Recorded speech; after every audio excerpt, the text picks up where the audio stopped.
Hello everyone, welcome to Chemistry Chat Chat. And guys, this is our chapter number 3rd, that is atoms and molecules. So guys, matter जो है basically हमने उसके बारे में पढ़ भी रखा था चैप्टर नंबर फर्स्ट में. बिकॉज मैटर क्या है? Anything which occupies the space and have some mass, उसी को तो हम बोल रहे थे मैटर. इवन हम जो लोग हैं, हम भी क्या है? मैटर ही तो हैं. हम भी तो किसी न किसी स्पेस को कवर अप कर रहे हैं. एक हमारा अपना पर्टिकुलर मास है, राइट? तो वी कैन से मास होना चाहिए किसी भी चीज़ के पास, और उसका अपना कोई पर्टिकुलर वॉल्यूम होना चाहिए, उसी को तो हम मैटर बोलेंगे. ठीक है. सो मैटर का जो क्लासिफिकेशन था वो भी हमने फर्स्ट चैप्टर में बहुत ही क्लियरली समझ लिया था. दैट इज़ कि उसको जो था उसको हमारे मॉडर्न साइंटिस्ट ने अपना पॉइंट ऑफ व्यू दिया था, एंड जो हमारे इंडियन फिलोसोफर्स थे उन्होंने अपना पॉइंट ऑफ व्यू दिया था. सो हमारे जो एंशियंट फिलोसोफर्स थे उन्होंने तो सिंपली बोल दिया था कि उसमें क्या होगा, उसमें हमारे बायोटिक और ए बायोटिक फैक्टर्स रहते हैं.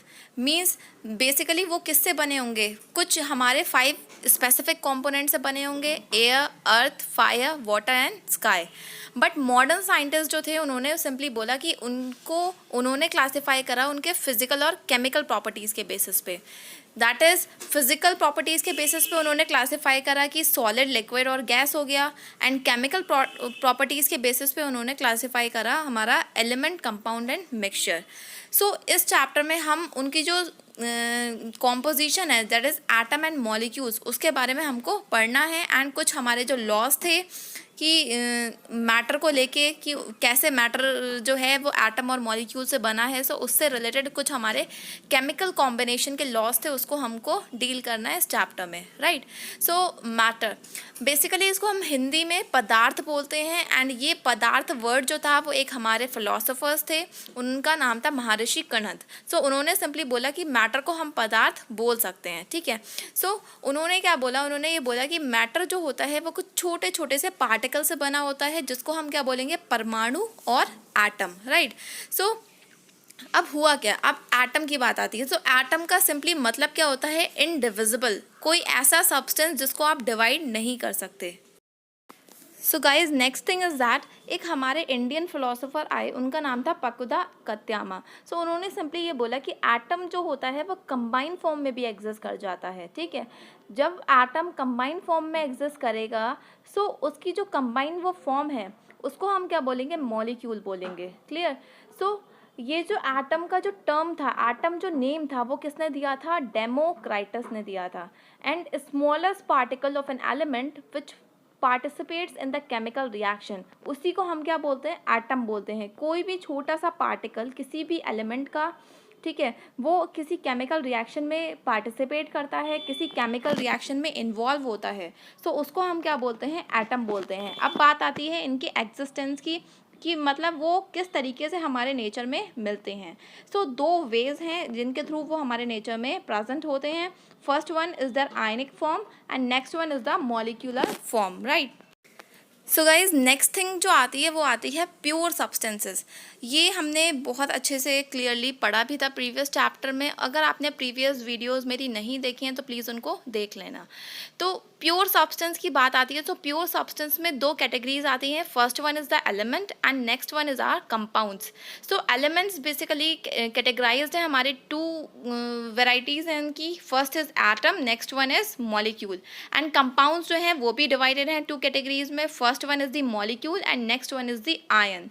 सो प्योर सब्सटेंसेस का मतलब क्या है? That means they are only made from the single kind of atom और the single kind of molecules. ठीक है. उसमें अलग अलग जो हमारे हैं उनका कॉम्बिनेशन नहीं होगा. अगर अलग अलग वैरायटीज़ का अलग अलग चीज़ों का उसमें कॉम्बिनेशन होता है तो वो क्या बन जाते हैं? मिक्सचर बन जाते हैं. दैट मीन्स उनमें इम्प्योरिटीज़ आ जाती है, राइट?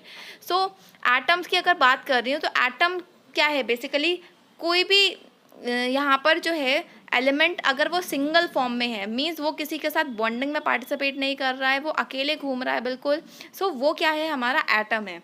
आप देख रहे हो यहाँ पर एनी मतलब नियॉन. सो नियॉन के ये मैंने क्या बना रखे हैं? 4 एटम्स बना रखे हैं, राइट?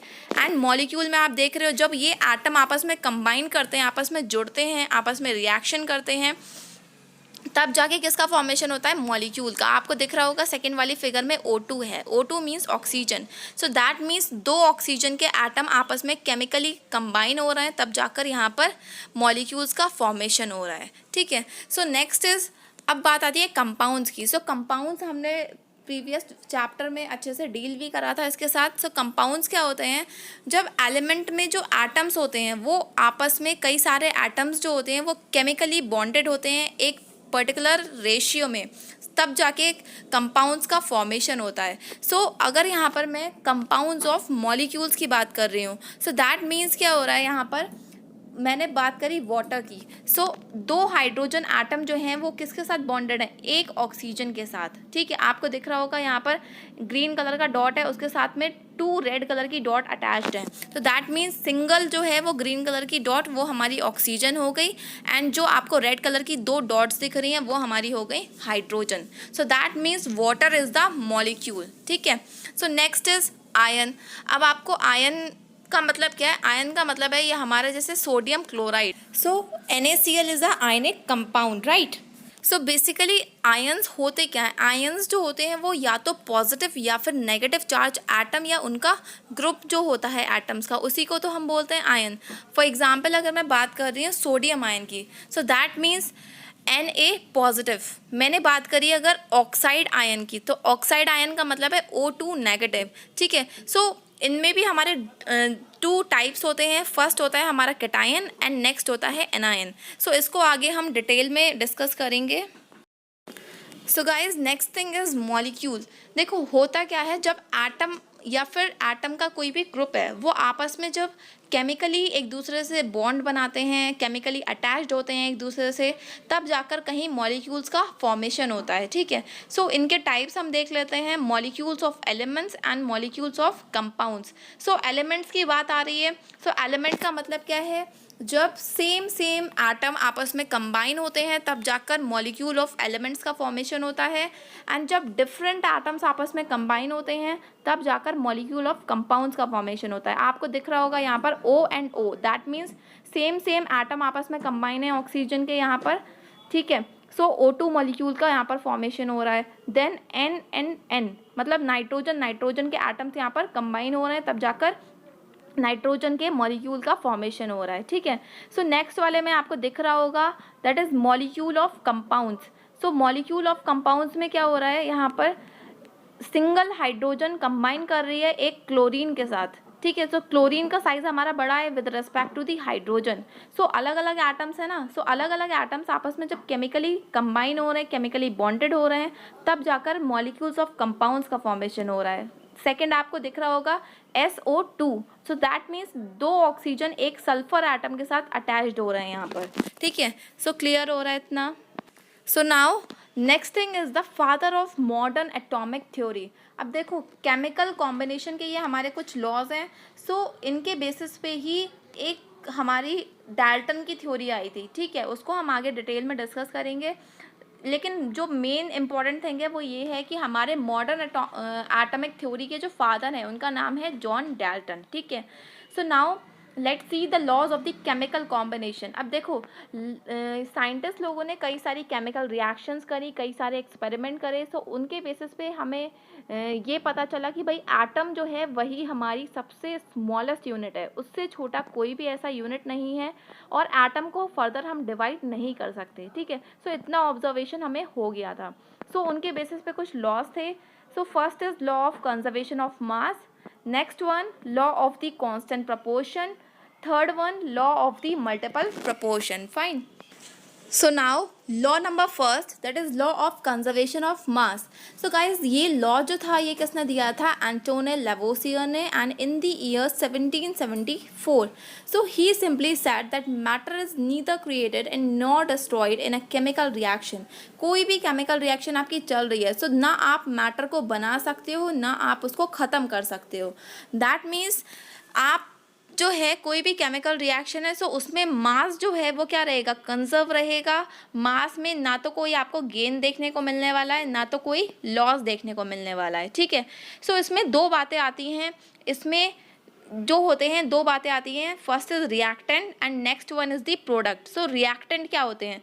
सो रिएक्टेंट जो होते हैं वो सब्सटेंस जो आपस में कंबाइन करते हैं किसी भी केमिकल रिएक्शन में, सो उनको हम क्या बोलते हैं? रिएक्टेंट बोलते हैं, ठीक है। अब जब आपस में वो कंबाइन कर गए, तो कंबाइन करने के बाद कोई नया सब्सटेंस तो बनेगा ना। सो जो नया सब्सटेंस, जो न्यू सब्सटेंस हमारा बन रहा है, ठीक है, उसको हम क्या बोलेंगे? उसको हम बोलेंगे प्रोडक्ट। सो दैट मीन्स वो प्रोडक्ट क्या है? वो प्रोडक्ट जो होता है वो केमिकल रिएक्शन का रिजल्टेंट तो ही है, ठीक है। मतलब किसी भी केमिकल रिएक्शन में जो नया सब्सटेंस बनेगा उसको हम क्या बोलेंगे? उसको हम बोलेंगे उसका प्रोडक्ट। एंड एक बात आपको बस ध्यान रखनी है कि केमिकल रिएक्शन में कोई भी मास में चेंज देखने को नहीं मिलेगा, ठीक है। सो दैट मीन्स मास कैसा रहेगा? कंजर्व रहेगा, right. So that means mass of product is equals to the mass of reactant, ठीक है। सो आप ये एग्जाम्पल देखो, कार्बन डाइऑक्साइड जो गैस है मैं उसको डिकम्पोज कर रही हूँ, ठीक है। So what we are getting है, we are getting the carbon plus oxygen. So carbon and oxygen ये हमारे क्या हो गए? रिएक्टेंट हो गए, ठीक है। एंड कार्बन डाइऑक्साइड जो हमें मिलता है वो हमारा क्या हो गया? प्रोडक्ट हो गया, ठीक है। सो CO2 जो है वो हमारा कितना है? 60 ग्राम है। एंड जब ये डिकम्पोज हो रहा है, सो हमको क्या मिल रहा है? 40 gram carbon and 20 gram oxygen. So when we are adding this carbon and oxygen amount, we will get the 60 gram. So that means mass of product is equals to the mass of reactant. This is verify. ये यहाँ पर proof हो गया कि हमेशा यही condition रहने वाली है, right? So guys, left laws we will discuss in the next part. Till then, don't forget to like, share and subscribe the channel.